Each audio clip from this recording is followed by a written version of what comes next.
And if you'd like to start with the Littlest Angel. With what it is. Why do we do it? This is our Christmas story. The Window family always used to gather round the Christmas tree on Christmas Eve, and we had our own little Christmas ceremony. I wouldn't call it a service because it incorporated so many things that were secular, if you like, funny poems, anything Christmassy. But it had a deep religious structure. We always began with the readings from the King James Bible, and we've had a carol chosen by age from each of us, which we would sing, and in between a reading from the Bible, and then we'd follow on with just readings. And we always came to the famous reading, the longest one, that the children clamoured for. And I know why they clamoured for it too, because it was one of these books. Oh, Nana, read The Littlest Angel. Oh, Mummy, do read The Littlest Angel. I'll get the tissues, they'd say. So you can tell what was coming. It's a book called The Littlest Angel, written, I think, around the turn of the 19th century.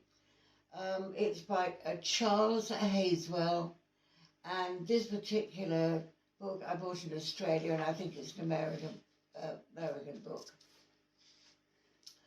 So sit down, children, and relax. Now do be quiet. Once upon a time, many, many years ago, as time is calculated by men, but which was only yesterday of the celestial calendar of heaven, there was, in paradise, a most miserable, thoroughly unhappily, and utterly dejected cherub, who was known throughout heaven as the Littlest Angel. He was exactly 4 years, 6 months, 5 days, 7 hours and 42 minutes of age when he presented himself to the venerable gatekeeper and had waited for admittance to the glorious kingdom of God. There he is.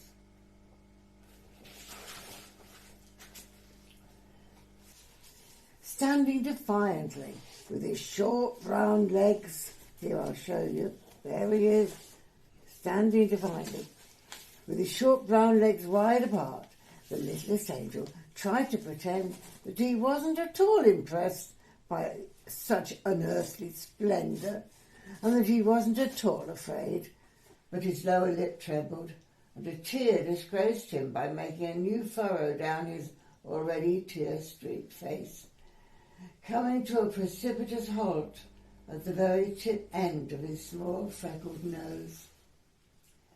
But that wasn't all. While the kindly gatekeeper was entering the name in his great book, the Littlest Angel, having left home as usual without a handkerchief, endeavoured to hide the telltale evidence by sniffing, a most unangelic sound which so unnerved the good gatekeeper that he did something he'd never done before in all eternity. He blotted the page. And there's the photographs there.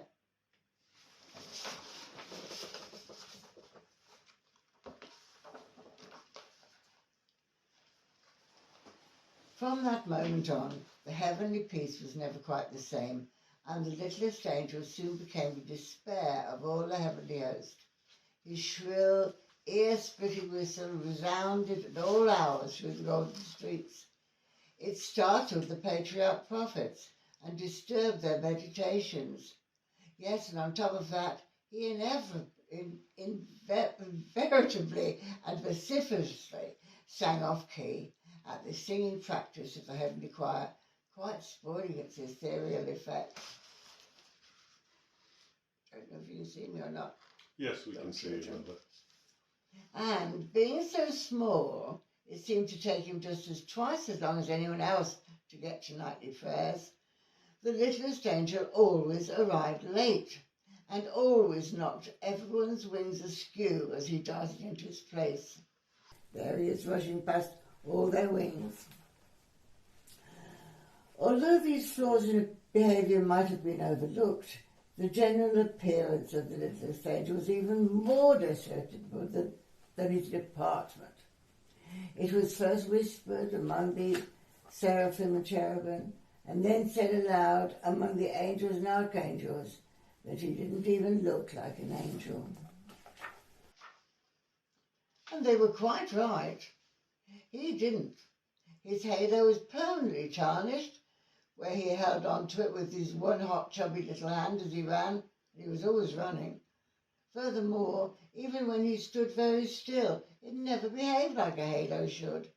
It was always slipping down over his right eye, or over his left eye, or else, just for pure meanness, slipping off the back of his head and rolling away down some golden street, just so he'd have to chase after it.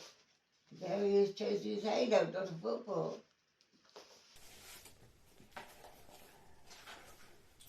Yes, and it must be here recorded that his wings were neither useful nor ornamental. All paradise held its breath when the littlest angel perched himself like an unhappy fledgling sparrow on the very edge of the gilded cloud and prepared to take off. He would teeter this way and that way, but after much coaxing and a few false starts, he would shut both his eyes, hold his freckled nose, count up to 303, and then hurl himself slowly into space. However, owing to the regrettable fact that he always forgot to move his wings, the littlest angel always fell head over halo. Oh dear. It was also reported, never denied, that whenever he was nervous, which was most of the time, he bit his wingtips. Fancy biting your wingtips. Now, anyone can easily understand why the littlest angel would soon or later have to be disciplined. And so, on an eternal day of an eternal month, in the year eternal, he was directed to present his small self before an angel of the peace. Oh dear, the littlest angel combed his hair, dusted his wings, and scrambled into an almost clean robe, and then with a heavy heart he trudged his way to the place of judgment. He tried to postpone the dreaded ordeal by loitering along the street of the Guardian Angels, pausing a few timeless moments to minutely pursue the long list of new arrivals, although all heaven knew he couldn't read a word, and he idled more than 7 immortal moments to carefully examine a display of aureate hearts, so everyone in the celestial city knew he couldn't tell a crochet from a semiquaver. My goodness, he couldn't understand music.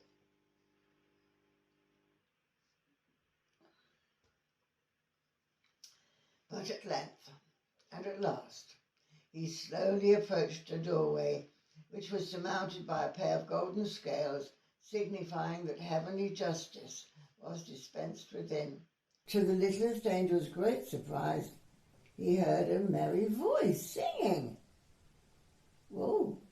The littlest angel removed his halo and breathed upon it heavily and polished it upon his robe, a procedure which added nothing to the garment's already untidy appearance, and then tiptoed in. There he is, giving his halo a final polish on his dress.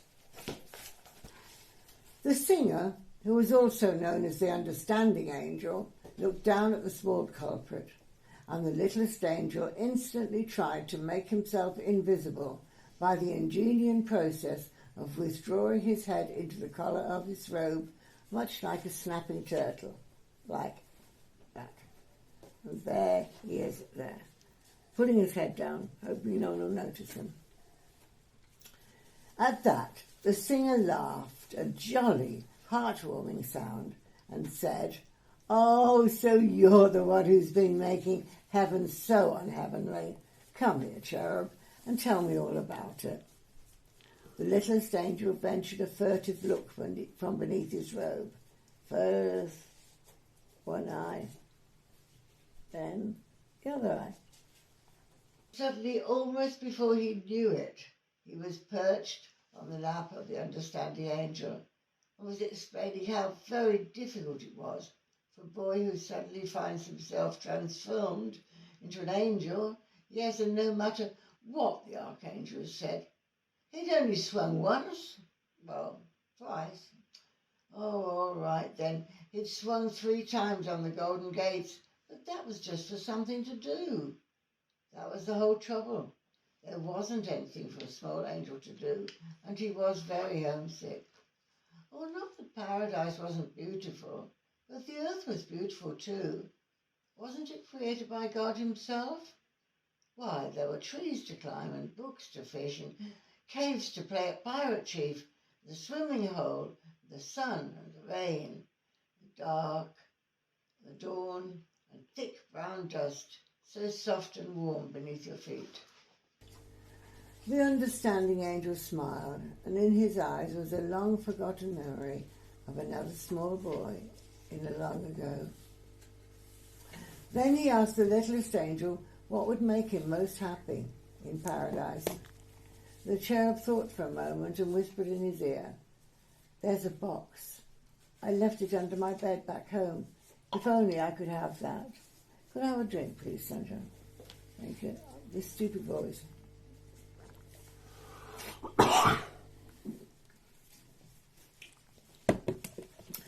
The understanding angel nodded his head. "You shall have it," he promised. And a fleet-winged heavenly messenger was instantly dispatched to bring the box to paradise.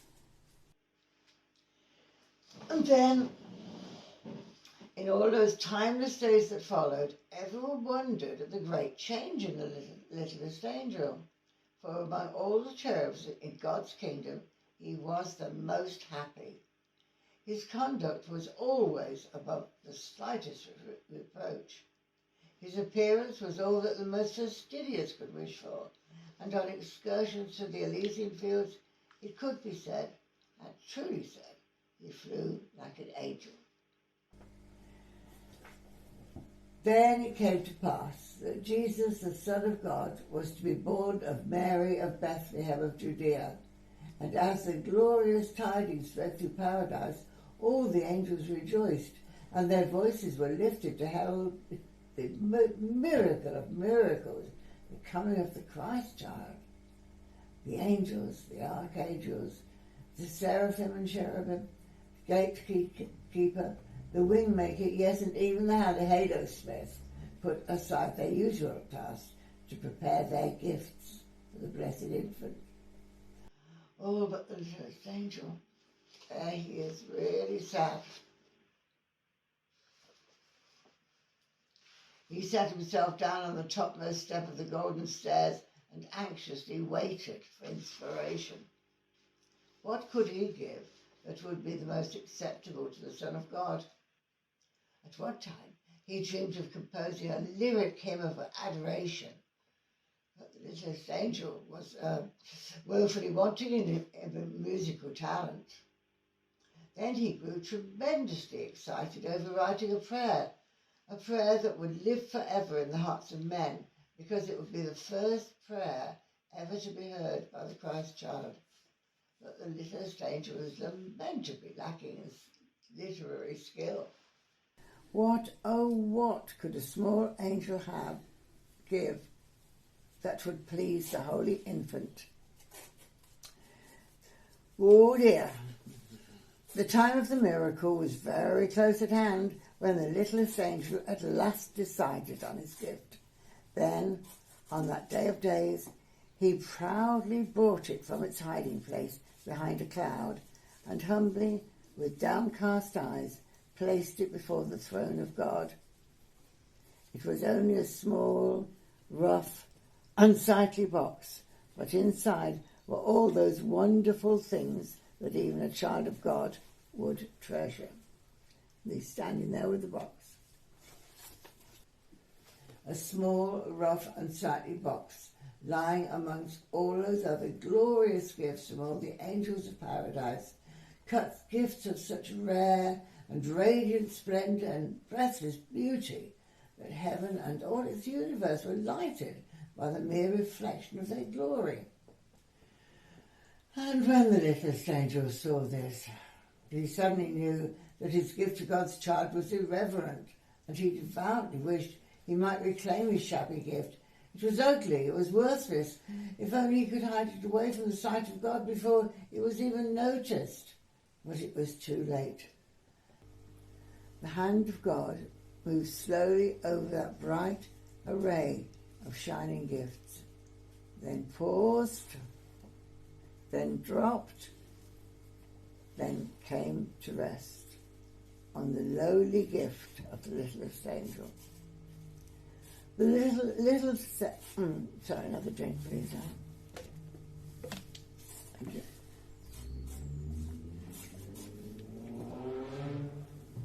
Thank you very much.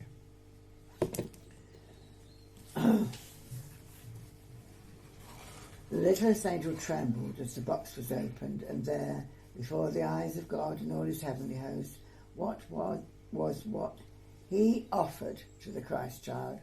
And what was his gift to the blessed infant? Well, there was a butterfly with golden wings, captured one bright summer day on the high hills above Jerusalem. And there was a sky blue egg from a bird's nest in the olive tree that stood to shade his mother's kitchen door. Yes, and 2 white stones found on a muddy riverbank where he and his friends had played like small brown beavers. And at the bottom of the box, a limp, tooth-marked leather strap, once worn as a collar by his mongrel dog, who had died as he had lived, in absolute love and infinite devotion. The littlest angel wept hot, bitter tears, for now he knew that instead of honouring the Son of God, he had been most blasphemous. Why had he ever thought the box was wonderful? Why had he ever dreamed that such a useless thing would be loved by the blessed infant? In frantic terror, he turned to run and hide from the divine wrath of the Heavenly Father. But he stumbled and fell, and with a horrified wail and clatter of halo, rolled in a consummate misery at the very foot of the heavenly throne. There was an ominous and dreadful silence in the celestial city, a silence complete and undisturbed, save for the heartbroken sobbing of the littlest angel. Then suddenly, the voice of God, like divine music, rose and swelled through paradise. And the voice of God spoke, saying, "Of all the gifts of all the angels, I find this small box pleases me most. Its contents are of the earth and of men, and my son is born to be king of both. These are the things my son too will know and love and cherish, and then, regretful, will leave them behind him when his task is done. I accept this gift in the name of the child, Jesus, born of Mary, this night in Bethlehem." There was a breathless pause, and then the rough, unsightly box of the littlest angel began to glow with a bright and earthly light.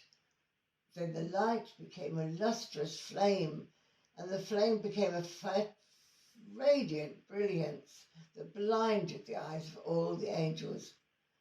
None but the littlest angel saw it rise to its place before the throne of God, and he, and only he, watched it arch the firmament, stand and shed a clear, white, beckoning light over a stable where a child was born.